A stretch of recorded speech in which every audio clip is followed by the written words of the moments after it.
அனைவருக்கும் இனிய காலை வணக்கம்.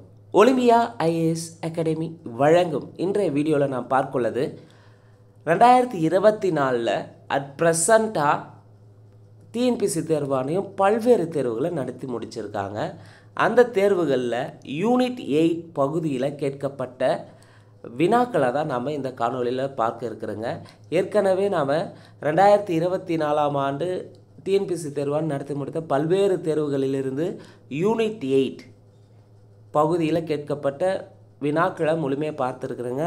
அந்த வினாக்களை பார்க்காதவங்க யூனிட் 8க்கான பிளேலிஸ்ட்டுக்கான லிங்க் டிஸ்கிரிப்ஷனில் தரப்பட்டுள்ளது. பார்க்காதவங்க பார்த்துக்காங்க. நிச்சயமாக டிஎன்பிஎஸ்சி தேர்வாக நடத்தக்கூடிய எல்லா போட்டித் தேர்வுகளிலும் யூனிட் 8 சிலபஸ் கம்பல்சரி இருக்குது. அது குரூப் 4 தான் இல்லை குரூப் 1 தான் அப்படின்னு இல்லாமல் டிஎன்பிஎஸ்சி தேர்வு நடத்தக்கூடிய எல்லா போட்டித் தேர்வுகளிலும் யூனிட் 8லேருந்து சிலபஸில் கொஸ்டினாக வச்சுருக்காங்க. ஸோ நிச்சயமாக ப்ரீவியஸ் கொஸ்டின்ஸ் நமக்கு எந்தெந்த ஏரியாவில் யூனிட் 8லேருந்து கொஸ்டின்ஸ் கேட்குறாங்க, எந்தெந்த கொஸ்டின் ரிப்பீட்டடாக கேட்குறாங்க, அடுத்து ரொம்ப எளிமையான கேள்வி கேட்குறாங்களா இல்லை கடினமான கேள்வி கேட்குறாங்களா அப்படின்றதெல்லாம் தெரிஞ்சுக்கிறதுக்கு நம்ம இந்த ப்ரீவியஸ் கொஸ்டின்ஸை அனலைஸ் பண்ணோம். அதுக்காக நீங்கள் தேடி வெப்சைட்டில் போயிட்டு தனித்தனியாக ஒரு பேப்பராக பார்த்து டவுன்லோட் பண்ணி பார்க்குறது பதிலாக நம்ம இங்கே மொத்தமாக ரெண்டு எக்ஸாமாக கடைசி 2 தேர்வுகளை நடந்த எக்ஸாம்ஸ்லேருந்து கேட்கப்பட்ட யூனிட் 8 கொஸ்டின்ஸை நம்ம தினசரியாக பார்க்க இருக்கிறோங்க. புதிதாக நம்ம சேனலில் பார்க்குறவங்க மறக்காமல் சப்ஸ்கிரைப் பண்ணிட்டு அண்ட் பெல் சிம்மில் கிளிக் பண்ணிவிடுங்க. நீங்கள் பெல் சிம்மில் கிளிக் பண்ணால் தான் நாங்கள் தொடர்ந்து அப்லோட் பண்ணுற வீடியோஸ் உங்களுக்கு நோட்டிஃபிகேஷனாக வரும். நிச்சயமாக ஒரு ஆண்டுக்குள்ளேயே நம்ம டிஎன்பிஎஸ்சி தேர்வு வெற்றி பெறுவதற்கு மிக முக்கியமாக பங்களிக்கக்கூடியது டிஎன்பிஎஸ்சி பேட்டர்ன் படி வெளியிட்டுள்ள சிலபஸை நம்ம எப்போவுமே டவுன்லோட் பண்ணிடணும். அதன் அடிப்படையில் பள்ளி பாட புத்தகத்தில் இருக்கக்கூடிய சிலபஸ் ஏரியாவை தெளிவாக படிச்சிருக்கணும்.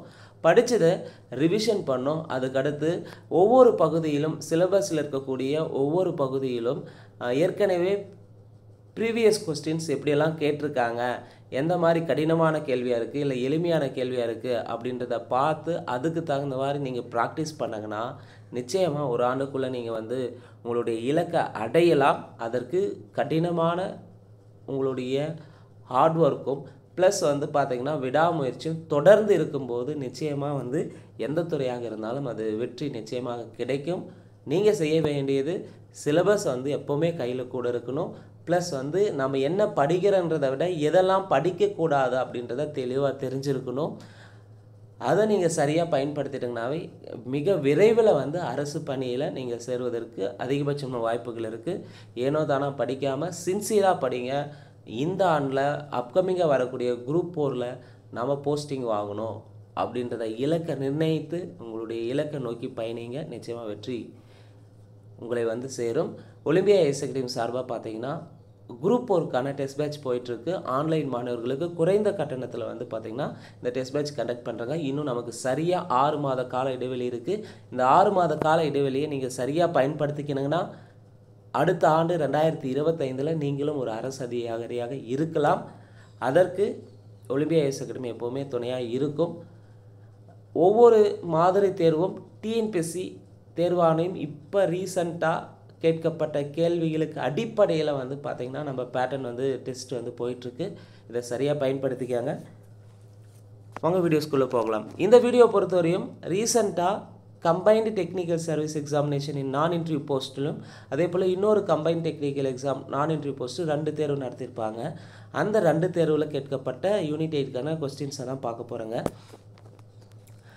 தாயும் தன் மகனை வெறுக்கும் தீய ஒழுக்கம் என்று வள்ளுவர் எதனை குறிப்பிடுகிறார்? தாயும் தன் மகனை வெறுக்கும் தீய ஒழுக்கம். திருக்குறள்லேருந்து ஒரு கேள்வி கேட்டிருக்காங்க.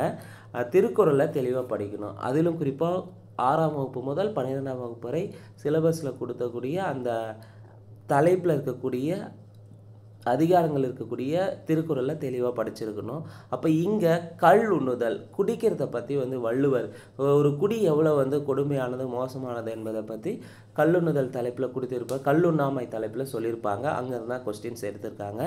தாயும் தன் மகனை வெறுக்கும் தீய ஒழுக்கம் என்று வள்ளுவர் எதனை குறிப்பிடுகிறார்னா கள் உண்ணுதல்.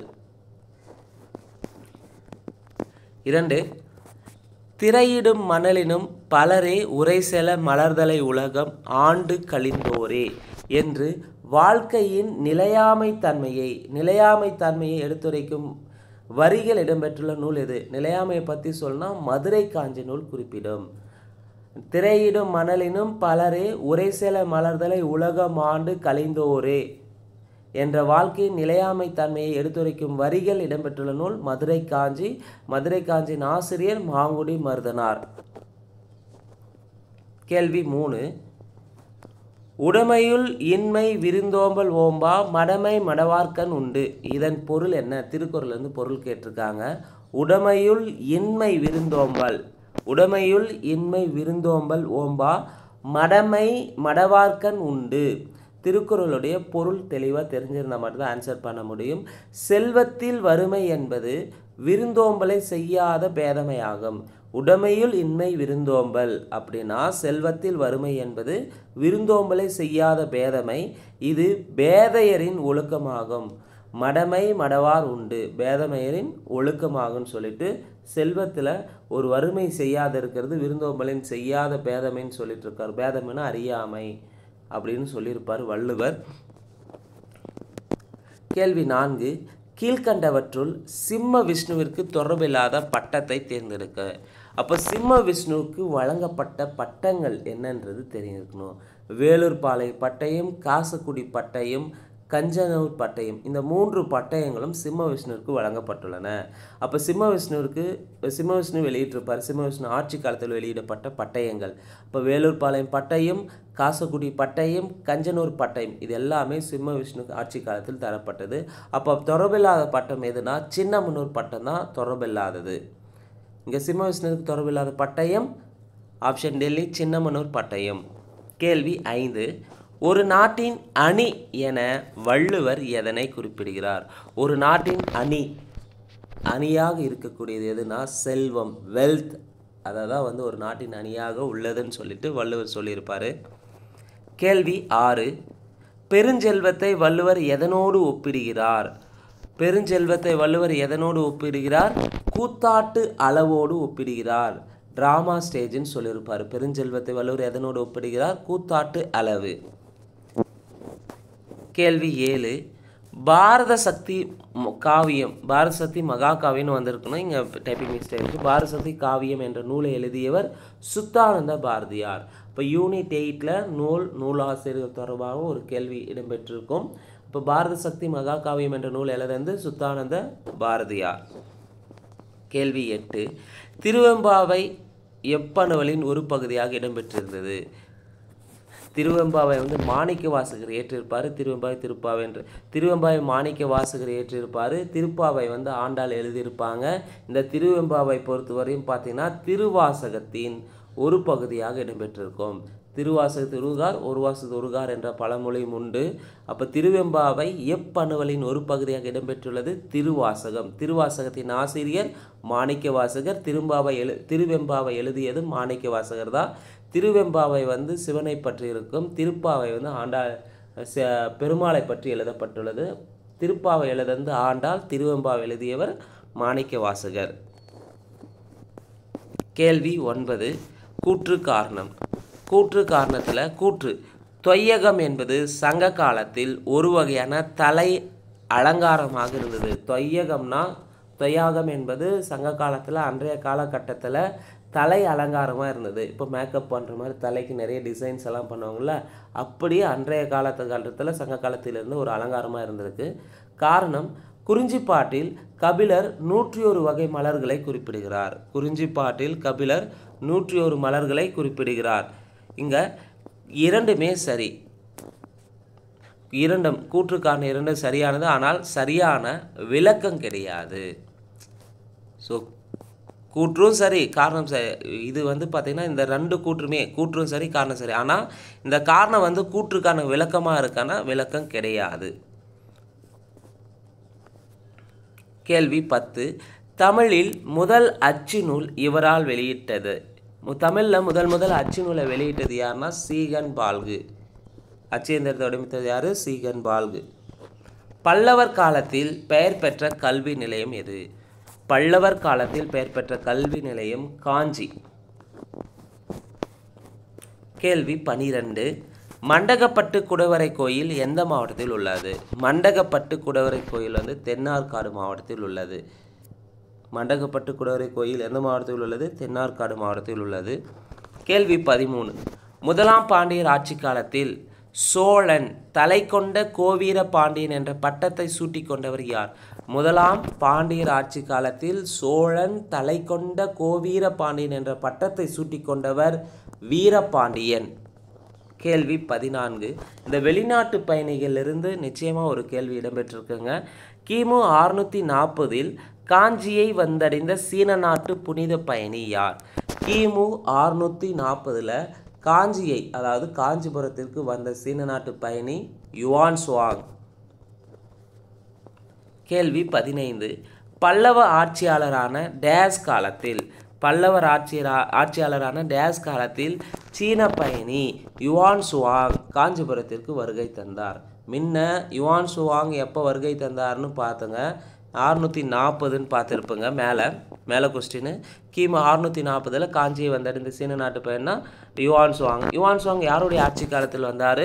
கிமு 640 முதலாம் நரசிம்மவர்மன் ஆட்சி காலத்தில். பல்லவ ஆட்சியாளரான முதலாம் நரசிம்மவர்மன் ஆட்சி காலத்தில் சீன பயணியான யுவான் சுவாங் கிமு 640 காஞ்சிபுரத்துக்கு வருகை தந்திருப்பார். கேள்வி 16. கீழ்கண்டவற்றை பொறுத்துக. வேளஞ்சேரி செப்பேடுகள், அன்பில் செப்பேடுகள், திருவாலங்காடு செப்பேடுகள், சரளா செப்பேடுகள் அது யாருடைய ஆட்சி காலத்தில் ஏற்படுத்தப்பட்டதுன்றது. வேளஞ்சேரி செப்பேடு பார்த்திங்கன்னா முதலாம் பராந்தகன் ஆட்சி காலத்தில் ஏற்படுத்தினது. அன்பில் செப்பேடுகள் யாருடைய காலத்தை சேர்ந்ததுன்னா இரண்டாம் பராந்தகன் என்ற சுந்தர சோழன் ஆட்சி காலத்தை சேர்ந்தது. திருவாலங்காடு செப்பேடுகள் முதலாம் ராஜேந்திர சோழன் ஆட்சி காலம். சரளா செப்பேடுகள் வீர ராஜேந்திர சோழன் ஆட்சி காலம். வேளஞ்சேரி செப்பேடுகள் முதலாம் பராந்தகன் சோழன் ஆட்சி காலம். அன்பில் செப்பேடு இரண்டாம் பராந்தகன் என்று அழைக்கப்பட்ட சுந்தர சோழன். திருவாலங்காடு செப்பேடு முதலாம் ராஜேந்திர சோழன். சரளா செப்பேடுகள் வீர ராஜேந்திர சோழன். கேள்வி 17. பின்வருவனற்றில் எது சேர நாட்டைச் சேர்ந்த பகுதி? கொற்கை, உறையூர், புகாரெல்லாம் தமிழ்நாட்டில் இருக்குது. சேர நாட்டை சேர்ந்த துறைமுகம்னு எடுத்துக்கணும், பகுதின்னு எடுத்துக்கணும் முசிறி. கேள்வி 18. சிவஞான போதம் என்ற புத்தகத்தை எழுதியவர் யார்? சிவஞான போதம் என்ற புத்தகத்தை எழுதியவர் மெய்கண்டார். கேள்வி 19. வைணவ சமய கருத்துக்களை விளக்குபவர்கள் எவ்வாறு அழைக்கப்படுகிறார்கள் என்பதை அடையாளப்படுத்துக. வைணவ சமய கருத்துக்களை விளக்குபவர்கள் எவ்வாறு அழைக்கப்படுகிறார்கள்? ஆழ்வார்கள் என்று அழைக்கப்படுகிறார்கள். வைணவ சமய கருத்துக்களை விளக்குபவர்கள் ஆழ்வார்கள் என்று அழைக்கிறாங்க. அதே சைவ சமய கருத்துக்கள்னா நாயன்மார்கள் வருவாங்க. வைணவ சமய கருத்துக்களை விளக்குபவர்கள் ஆழ்வார்கள் என்றும், சைவ சமய கருத்துக்கள் விளக்குபவர்கள் நாயன்மார்கள் என்றும் அழைப்பர். 20வது கேள்வி. சங்க காலத்தில் மிக சிறந்து விளங்கிய 2 கல்வி நிறுவனங்கள் யாவை? சங்க காலத்தில் மிக சிறந்து விளங்கிய 2 கல்வி நிறுவனங்கள், ஒன்று ஐம்பெருங்குழுவும் என் பேராயமும். இவை இரண்டுமே சங்க காலத்தில் விளங்கிய 2 கல்வி நிறுவனங்களாக இருந்திருக்கும். ஐம்பெருங்குளம், என் பேராயம். முதல் சங்கத்தின் இருக்கையை நிறுவியர். ஸோ சங்க காலத்து ரிலேட்டடான கேள்விகள் கேட்டிருக்காங்க. முதல் சங்கம், இடைச்சங்கம், கடைச்சங்கம். அந்த முதல் சங்கத்தை நிறுவந்து யார் யார் ஆட்சி புரிந்திருப்பாங்க அப்படின்றத தெளிவாக படித்து வச்சுக்காங்க. முதல் சங்கத்தின் இருக்கையை நிறுவியவர் அகஸ்திய முனிவர். முதல் சங்கத்தின் இருக்கையை நிறுவியவர் அகஸ்திய முனிவர். கேள்வி 22. பின்வருவனற்றில் எந்த நாடு சங்க காலத்தில் குடப்புலம் என்று அழைக்கப்பட்டது? பின்வருவனற்றில் எந்த நாடு சங்க காலத்தில் குடப்புலம் என்று அழைக்கப்பட்டது? சேரர் நாடு தான் குடப்புலம் என்று அழைக்கப்பட்டது. கேள்வி 23. கீழ்கண்டவர்களில் யார் சங்க காலம் கிமு 1000 முதல் கிபி 300க்கு இடைப்பட்டது என்று கூறியவர்? சங்க காலனாவே கிமு 300 டு கிபி 300 இது பெரும்பான்மையாக ஏற்றுக்கொள்ளப்பட்டிருக்கும். இதுதான் சங்க காலத்தினுடைய காலம். ஆனால் சங்க காலத்தை பற்றி இன்னொருத்தர் சொல்லியிருப்பார். யாருன்னா டாக்டர் எம் ராசமாணிக்கனார் குறிப்பிட்டார். இவருடைய பார்வையில் சங்க காலம் என்பது கிமு 1000 முதல் கிபி 300 இந்த இடைப்பட்ட காலத்தை தான் சங்க காலம்னு சொல்லியிருப்பார். யார்? Doctor M Rasamanikkanar. கேள்வி 25. விக்கிரம சோழன் உலாவின்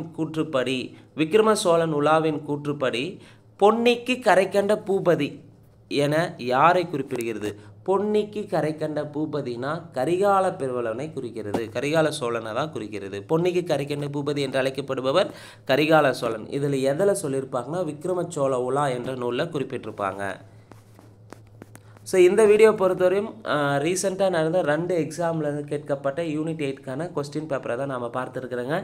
இந்த வீடியோ உண்மையாக உங்களுக்கு பயனுள்ளதாக இருந்திருக்கும். நிச்சயமாக இதிலிருந்து கொஸ்டின் ரிப்பீட்டட் ஆகிறதுக்கு வாய்ப்புகள் இருக்கும்.